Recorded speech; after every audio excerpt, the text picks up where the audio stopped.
Welcome back to another episode of the Braun Performance and Rehab Podcast, powered by ISOFIT and Firefly Recovery. ISOFIT is my go-to for all things isometric strength training. For more on ISOFIT, be sure to check out isofit.com. Episodes like this are made possible by Firefly, the official recovery provider of the Braun Performance and Rehab Podcast. For more on Firefly, be sure to check out recoveryfirefly.com. Joining me on the podcast today is Taylie Liddell. Taylie and I got connected through one of our past podcast guests, Marley Salvador. Taylie and I dive into her journey in soccer, in particular, how she overcame not one, but two knee surgeries, in addition to battling and overcoming ulcerative colitis, which led to a total colectomy procedure, and Taylie now uses an ostomy bag. We talk about all of this, past, present, and even where she's going in the future, and how all of these things ended up helping to shape her future career. Great conversation with Taylie. I really appreciate her time, and I know you're going to enjoy this episode. Taylie, welcome to the podcast. I'm super excited to work with you today. For people who aren't familiar with you, or maybe they haven't heard about your incredible journey, whether that be the knee, the ostomy bag, or any of these other things that have popped up along the way, would you mind filling them in a little bit about who you are and all that you've been through? Yes, that's a loaded question for sure. But my name is Taylie. I played soccer at UNLV. Um, and so yeah, my story always started playing college soccer. And then my senior year of playing, I got diagnosed with ulcerative colitis, which is an autoimmune disease that causes ulcers in your colon and rectum. Um, and so I was dealing with that my whole senior year.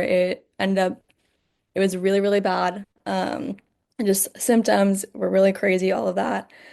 And I was playing throughout it all. I don't know if I really should have been, but I was. Just being an athlete, that's kind of just what you do is you learn to push through things, even things you probably maybe shouldn't, which is definitely on me, but I did. And so at UNLV, I was a starter, played full 90 minutes at center back, extremely athletic. All of that. And so that whole season I was playing, and 4 days after our last game, I ended up in the hospital for the first time due to my ulcerative colitis. And so that's kind of what started the rest of my journey with it. But after that season, I was in the hospital on and off for like a month or two, battling the disease and everything. And then I decided to come back and play another year. And so that spring after, I didn't play any games, but I was there rehabbing, getting my strength back during the whole like hospital, in and out of the hospital. I had lost like 30 pounds. I was down to 100 pounds, all my muscle completely gone, all my fitness, everything gone. Um, and so I worked that whole spring, getting everything back. And I think going into that last season I was playing, my body was just kind of done. I was pushing it way too hard. Um, and ended up tearing my ACL 4 games into my last season, which obviously is not how any athlete wants to end their career. Um, but honestly, it was a blessing in disguise for me. Um, it honestly saved my life. That season, I really shouldn't have been playing. But again, as an athlete, that's kind of what you want to do. You want to push through things. You want to just keep playing. And so I was trying, and tearing my ACL saved my life. If I had played that whole season, I probably would have not been here today. Um, but I remember the morning that I tore my ACL, I was talking to my mom before the game. I'm like, Mom, I don't know if I can do, I don't know if I can keep playing. And we said that morning, right before the game, we're like, okay, just make it through this game and then we'll decide what you're gonna do. And I was like, okay. And then that game ended up tearing my ACL. So it's kind of just like, I feel like the universe telling me it's time to focus on those health issues and not soccer. Like it was time to be done. Um, so I was finally done, which obviously is extremely hard when you go 15, 20 years of playing a sport you absolutely adore and love, and that's been like your whole identity. Um, and it just kind of is over just like that. Um, but yeah, blessing in disguise, it definitely saved my life. But then I was able to focus on my ulcerative colitis, which at that point was extremely bad. I was severely anemic. I was going to the bathroom 20 to 30 times a day, like blood, everything. Weight was way down. extreme fatigue. I couldn't even get out of bed. I would have chills, body aches, kind of like fever-like symptoms every 6 hours if I wasn't taking Tylenol. So I was on Tylenol literally all day, every day to try and just like keep these symptoms at bay. And I finally decided that I wanted to kind of take back my life a little bit. And I ended up deciding to get a total colectomy. And so that's when it's a surgical procedure where your whole colon gets removed and it leaves you with an ostomy bag. So I now have an ostomy bag, which if you'd asked me a couple years ago if I ever thought my life would take me here, it's absolutely not. But we are here now, and every single symptom I had was completely gone and has been gone since my surgery. And my life has honestly never been better. I mean, definitely a change and an adjustment, but I'm doing 100 times better than I was. And I now am an advocate for other people with autoimmune, ulcerative colitis, ostomies, all of that. So, yeah, that's kind First, of the gist of it.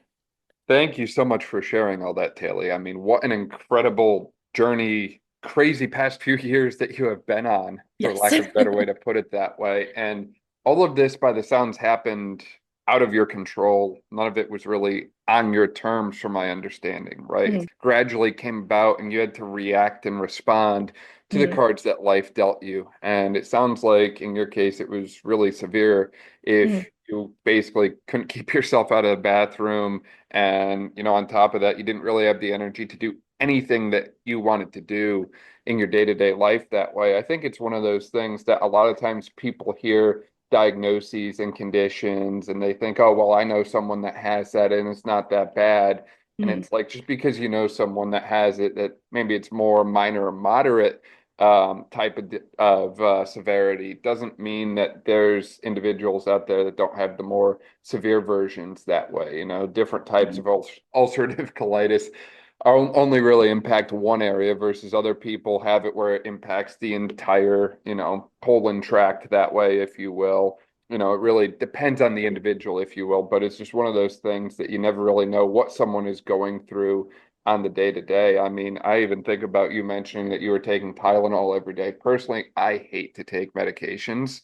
Same. Like I avoid it at all costs. So it's like I got to be down really, really bad just to reach for taking like one or two of something, let alone Mhm. taking it all day long, every single day that way. Yeah. You mentioned as well that you were playing soccer throughout all of this, and I guess I should give a quick shout out to our friend Marley who got us connected that way.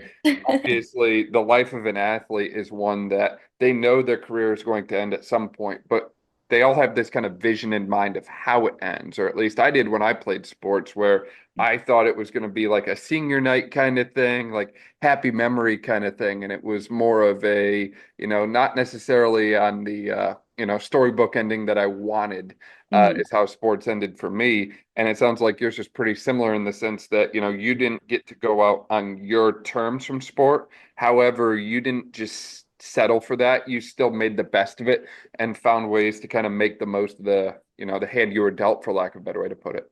On top of that, you also mentioned about the ACL as well. And I feel like we have to go down that rabbit hole because you Yeah. brought it up. It's like, hey, this game, I just don't know if I can keep going. And then life deals you this ACL card, and you tore your ACL, and that is always something that scares people. It comes up often. I think everyone knows someone who's injured their ACL. Everyone knows what it means when you tear your ACL. They know you're gonna be out of sport for a while.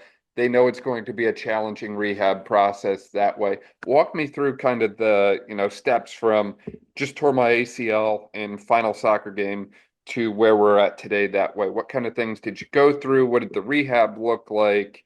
Any surprises or complications along the way, if you will? Yeah. Walk me through kind of that ACL side of the journey, if you will. Yeah, so the second that it happens, like I knew like my ACL was torn.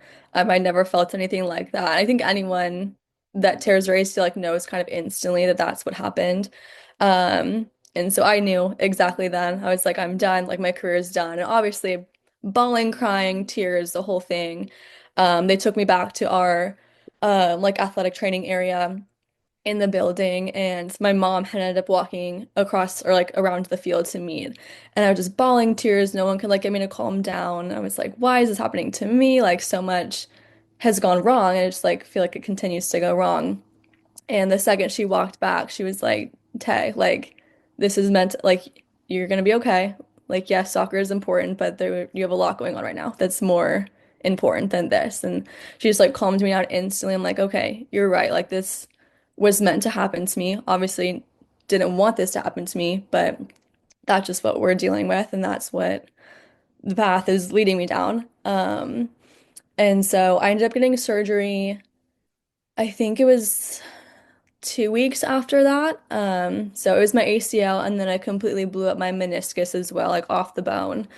Um, and so that surgery was very brutal. Honestly, that surgery was 10 times worse than my colectomy. But super, super painful. And also, along with my ulcerative colitis symptoms, after you have a surgery, you have to take aspirin. Any sort of NSAIDs, Advil, aspirin, anything like that completely wrecks your GI system if you already have a problem. And so I had to take this for like clotting purposes. And so, along with my knee stuff, it completely was wrecking my stomach even more. And so, that first like week or two after surgery was horrible because I couldn't walk. I was on crutches. I was on crutches for 6 weeks because my meniscus was completely torn off the bone. And so, one thing about being on crutches and also having ulcerative colitis and needing to instantly go to the bathroom, it's difficult, to say the least. So that was just miserable. And also, I didn't want to take any pain meds because in my first hospital, like go around, I was taking Oxy for my pain, obviously, because I couldn't control it. It was horrible. And so I was taking Oxy literally every 6 hours on the dot for about a month. And I I got hooked on them for a bit. My mom, bless her heart, she finally like told me like I had to start weaning off of it. I literally was getting addicted to it. And so that was another thing that I went through that no one really knew about. But I was hooked to my pain meds because with chronic illness, like you will do anything to get out of pain, even if that means taking pills, doing whatever, like the pain is that bad where you need to get out of it. And so that was another hard thing with my ACL surgery is I was in a lot of pain, but I didn't want to take anything to try and get out of it because I was worried about that. But I continued to go to rehab. I rehabbed through my athletic trainer. Her name's Carla, love her, at UNLV. And so I was still on campus 5, 6 days out of the week, rehabbing every single day, which obviously was hard with all my other health stuff going on as well. I just like couldn't put as much effort into it as obviously a healthy, fully healthy person could. But I was rehabbing all the time. I kind of had to remove myself from the team a bit just because it made me sad. Everyone else was getting to play and like finish out their season, and I was done. And so I kind of removed myself from the team a bit. And I mean, during that time, everyone on my team, like, they had no idea what I was going through. I mean, they knew I was sick, but they had no idea the extent of it.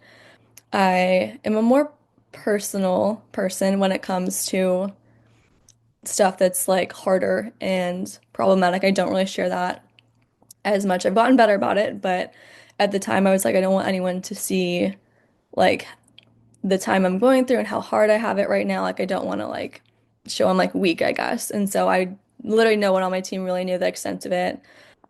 And so I was just kind of removing myself from the team. I feel like I isolated myself a lot, especially after my ACL surgery. But anyways, was rehabbing and didn't heal super well. But that was kind of honestly on the back burner with all of my UC stuff. And so was still rehabbing, and then I finally got my colectomy, and was focused on that and not on my knee. And at that point, I was walking around with a major limp because it just didn't heal properly. And so once I got my colon under control after all of that, I did end up having a second surgery for my knee this last October. And since then, it's been amazing. I rehabbed I used to work at a physical therapy and like gym type thing. And so I rehabbed with them. And I actually just got cleared to run about a month ago, and I've started to jump, and everything's kind of coming back and falling into place. And so that's kind of where we're at now. But Well, I love that we're finally getting to that part where everything comes together because my yeah. you hit like every speed bump in the road on the way, didn't you? Yeah.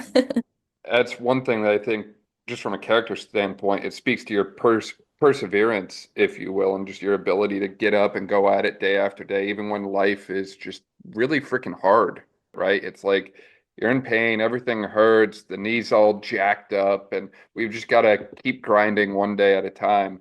And I think your portion where I think your story about how you mentioned you felt isolated from your team is something that I hear a lot from athletes that I work with. And we always push as much as we can to get them involved in their team, around their team, as early as they can, in whatever capacity they can. However, it's still one of those things that I don't think anyone, myself included, we don't like to show other people when we're struggling. Or at least for myself personally, I hate asking for help.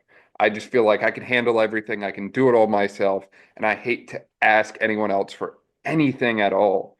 And sometimes when you're struggling, when you're down bad, when you can't even put weight on your leg because you just had a meniscus root tear and an ACL surgery, it's like, maybe I do need to ask people for something. But sometimes that fear of asking others for something or that kind of mental block that says, I hate asking other people for stuff. I'm just going to kind of stay here because I know I can be independent here, kind of keeps us restricted or isolated, as we mentioned.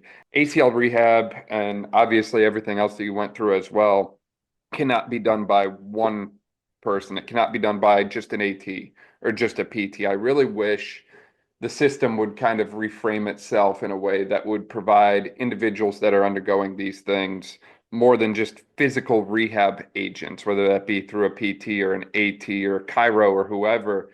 I wish that, maybe sports psychology was integrated into that a little bit and sports nutrition was integrated into that a little bit. And it was more of this kind of high performance team that was working with individuals recovering from that injury because it's so difficult to come back from. And as obviously it can get really dark sometimes. And that's something that comes up a lot on the podcast with some of these different individuals I've worked with, right? The one girl, she tore her ACL 4 times. It's like, man, it sucks to go through it once, let alone 4 times. My goodness. So understanding that, we as a provider base always need to be aware of what the people we're working with might be going through, but also how can we kind of integrate multidiscipline into our rehab approach? Because sometimes we can't provide everything that the one person in front of us needs at that given time, and we're better off kind of bringing a whole team together around them, if you will. And Mhm. obviously, you mentioned the second procedure for your knee as well, and it's significantly better now. It's one of those things that sometimes the body kind of betrays us a little bit. And even though we do all the right things, we go to the surgeon, they say all good, we're doing the rehab, things just don't work out perfectly. And that's something that's so difficult, I feel, for athletes to process when they checked all their boxes, they did all the right things, and yet for some reason they end up back in the surgeon's office. And Mhm. I'd imagine, at least for you, that was just something that was really difficult to process on top of already having gone through the ACL procedure, just getting done with the colectomy, and now, oh my gosh, I have to face a second surgery for my knee, right? Like, it's got to be a mentally challenging thing for you. And I'd imagine at least the first month of that was probably just as difficult as the first month of the ACL meniscus tear, if you will. Yeah, I feel like a lot of the time like everyone sees like a physical injury and everything, but it's not often like the mental aspect of everything is looked at. I mean, my trainers and everything were amazing and they were there for me and stuff. But just the mental aspect I feel like is something that isn't as touched on because just you can't see it. It doesn't mean it's not there. It's the same thing as tearing your ACL, breaking your elbow, just anything like that. You just can't see it. And I feel like oftentimes that's kind of put to the side a little bit. I think it's gotten a little bit better now, but yeah, definitely just like the mental aspect of everything was hard for me, and especially like I said, like being so isolated, and not wanting to really ask for help. I mean, looking back, I didn't think I was depressed at the time during all of this, but looking back, I was like, definitely, that was definitely something I was also struggling with was depression and anxiety. Just like being in so much pain with everything.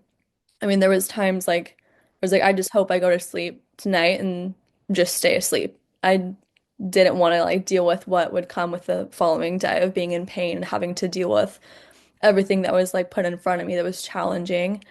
I mean, I had a good group of people that helped me through everything and were like, you need to keep going. Like, you need to, go to therapy. You need to go do this. You need to go do this. And so, I mean, I'm definitely very lucky that I had those people in my corner that were there for me through everything. Some people aren't as lucky, but yeah, definitely the mental aspect of kind of just all the surgeries and everything was very challenging, if not more challenging than the actual like physical symptoms.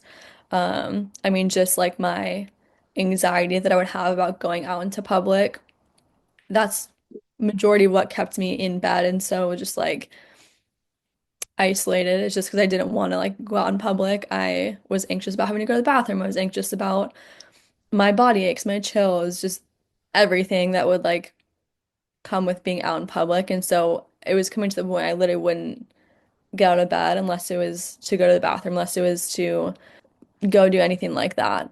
And a lot of people didn't see that, especially no fault of their own, but like the new girls on the team, the freshmen, I love them, but I probably looked just like horrible because I didn't socialize with anyone. I didn't do anything with the team. I was very just like to myself. I probably seemed really mean, really standoffish, which is not my personality at all. Like I'm very kind, I'm very talkative, but just at that time, I just couldn't bring myself to do any of that.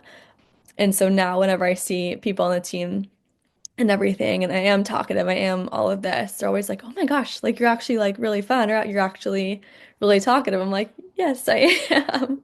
But just when you're in that much pain and that like isolated from everything, it just kind of changes you as a person. Like my personality did literally a 180 after all of my surgeries. I feel more like myself than anything. Um, but yeah.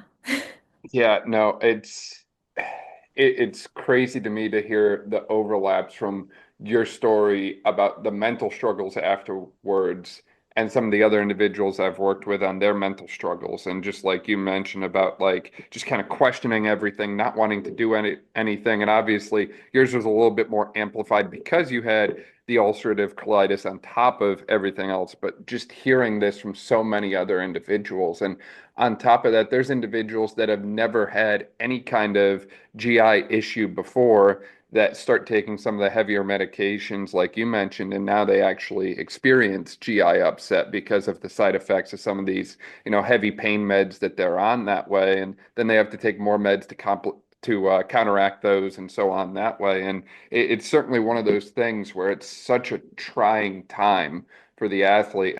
Ultimately, at the end of the day, it's just treating people as people, if you Yeah. will, that way. And obviously, you also mentioned that you had the total colectomy, and afterwards, like life was good. It was like immediately everything Mhm. was relieved that way. But obviously, that led to an ostomy bag. Mhm. What has life been like for you living with an ostomy bag? And, tell me a little bit more about how you're able to do the things that you do that way, because a lot of times people tell me, well, I've been through this, so I can't exercise, or I can't Mhm. run, or I can't jump. And Yeah. yet here you are, and you're still running, you're still active. It sounds like you still have a pretty good handle on your life that way. Earlier you used the words, I want to take back my life. I want to take charge of my life, if you will. And it sounds like this has enabled you to do that, but this is still something that I would say is a little bit more rare. And I don't hear a whole lot of people, a whole lot of athletic minded individuals who have undergone this type of procedure that way. Mhm. Yeah, well, to start, I consider myself very lucky. I was actually able to decide that I wanted to do this surgery, whereas a lot of people don't have that option and it's more of an emergent thing. And so I feel like I was able to kind of come to terms with everything before actually having the surgery. Like I was able to like see what it was going to look like. I was able to be a part of like the decision making about the process and everything. So I definitely was able to kind of like get a grip of it mentally before actually having the surgery, which is very helpful. But literally the second I got out of surgery, I mean, this is different for everyone that has these types of surgeries. But the second I got out, my color was just back on my face. Everyone that knew me before was like, "Oh my gosh, like your color just is completely back." No one realized how like drained I was before. But literally the second they wheeled me out, I just looked so much healthier. I felt better instantly.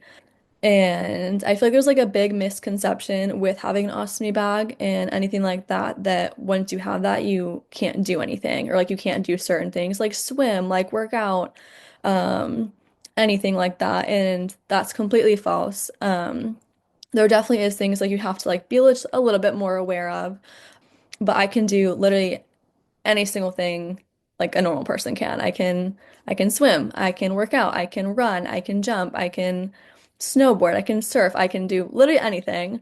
Um, which is so much more than I could do before the surgery when I was suffering so much. Um, but yeah, a big emphasis for me is obviously physical activity, exercising, which I mean, I have grown up being like an athlete, obviously, and working out 5, 6 times a week, just doing everything I love, weightlifting. Um, and so I've gone back into that after surgery. I have the actual energy to go and lift. I lift 5 times a week. I'm able to now run slightly. I'm getting back into it, but I'm able to run, just do everything that I could previously, which is amazing. I have to be like a little bit more careful about core, just because obviously my ostomy is on my stomach, and so I need to just kind of be a little bit more aware of that. But aside from that, I can do everything I could before I got sick, which is amazing, and I just feel so blessed and lucky that I'm able to. But I always tell people, I'm like, even like if something seems like it sucks, like going to do fitness, that obviously sucks, but like you get to do that.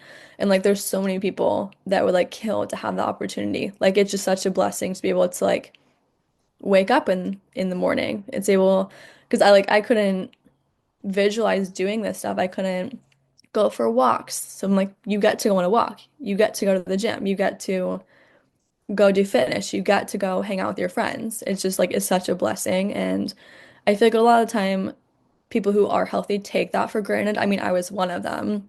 Just like you kind of take for granted that you wake up and are healthy every day. And then when you don't have that, it really just makes you more appreciative of when you do have your health. And so I always try and tell people that. I mean, it can change in literally a second. I had no family history of ulcerative colitis or any sort of like autoimmune disease. I had no warning signs. I just woke up one day and this was my life. And so I always try and tell people this can happen to anyone. You can be as healthy as possible and it can still happen to you. Um, and so I just make that a big emphasis is that just appreciate your health when you have it because it can be taken away. But yeah. Yeah, it's that conversation around I have to versus I get to do Hmm. things that way. And I would say it's funny because you talking about that made me think back to there was a quote that I really like burned into my brain senior year of high school. Feels like forever ago, but like most people, that classic senioritis or whatever you call it nowadays was kind of kicking in, and I just didn't want to do anything because I was like, well, the end is in sight. I got into college. What more do I need to do? But just because you get to that point of comfort doesn't mean it's time to lay off the gas pedal, if you will. Again, to use your expression that way, it's about the things that you get to do, the little things that you get to appreciate that you might not be able to do day after day, or things that other people might wish they had the ability to do. And there was a quote from Greg Plitt basically saying how if you're really burning out mentally, take a day off, but use that day and go to your local hospital, walk into the cancer wing and, meet a 4-year-old who probably won't even see their next birthday. Mhm. And then go to the psych ward and meet someone who literally has no idea what day it is, what year it is, who the president is, all these different things that way. And just stare at individuals like that while you're standing on your own two capable legs and tell them that you're burning out mentally and you can't continue because that alone might be enough to, well, you know, I'll just leave it open-ended, but it's one of those things that I think until you realize how good you have it, you don't appreciate the things that you get to do day in and day out that way. And it certainly sounds like you realize that throughout your own experience that way, Mhm. throughout this entire process of the ACL plus the second knee surgery and the ulcerative colitis and so on that way. And I think it's amazing to hear as well that you are able to do so much with this, right? I think you mentioned surfing and snowboarding and obviously the fitness space and all that way. And I think it's one of those things, like I mentioned before, a lot of times people take what has happened to them and they just embody it and say, I can't do it now because of this. And it's Mhm. like, no, you can still do it. It might look a little different. It might be a little bit more challenging than it used to be, but you can still find a way to get it done. And I think that's what we have to kind of shift our mindset to is how do we focus on enablement instead of disablement, if you Mhm. will? Because obviously these are life-changing things, right? Like an ostomy bag is obviously like again, you had your entire colon removed. Like it's life-changing. You can't go back. But that doesn't mean you can't do the things that you want to do or like to do. It's just a matter of how do we adapt and how do we rise to the occasion, if you will. I would have to guess that it might even be better now than it was pre-procedure since your stomach's just not constantly in pain and Mhm. you Yeah. actually have energy and life to you. Yes. Yeah. I mean, when I was sick, I literally was living at like an 8, 9 out of 10 pain every single day. And again, no one knew that, which honestly just like goes to show you never know what anyone's going through. And so, I mean, just be nice to everyone because you never know. I mean, no one knew that I was walking around 9 out of 10 pain. I mean, and you really don't know until like you go through something and like experience something for yourself, or you have like a loved one who is going through something, you can like see that.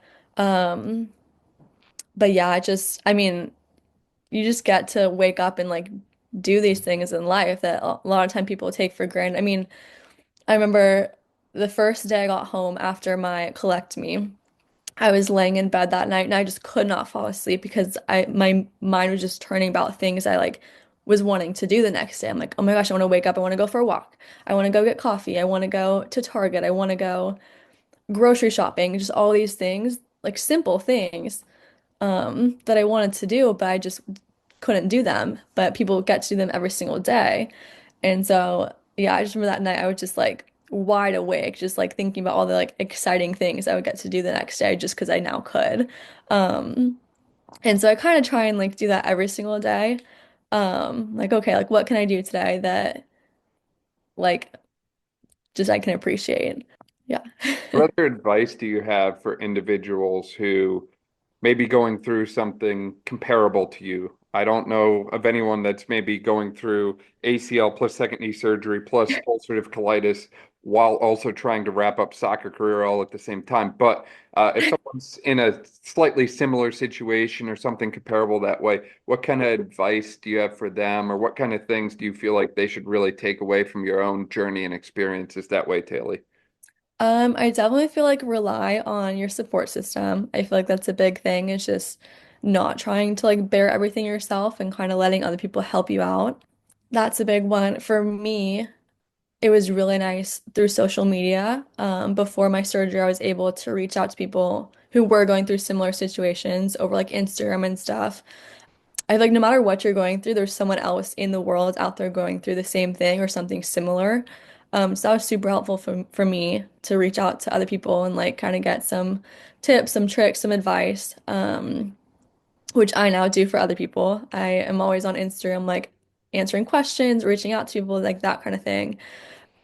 I think another thing that was super helpful for me is therapy. I just think, honestly, I think everyone could use it, even if you're not going through something. I'm a big believer in just like having that resource if you can, especially as an athlete too. I mean, people are put under so much pressure as athletes that I don't know, I just think it's good to have like an outlet for that that's not your sport.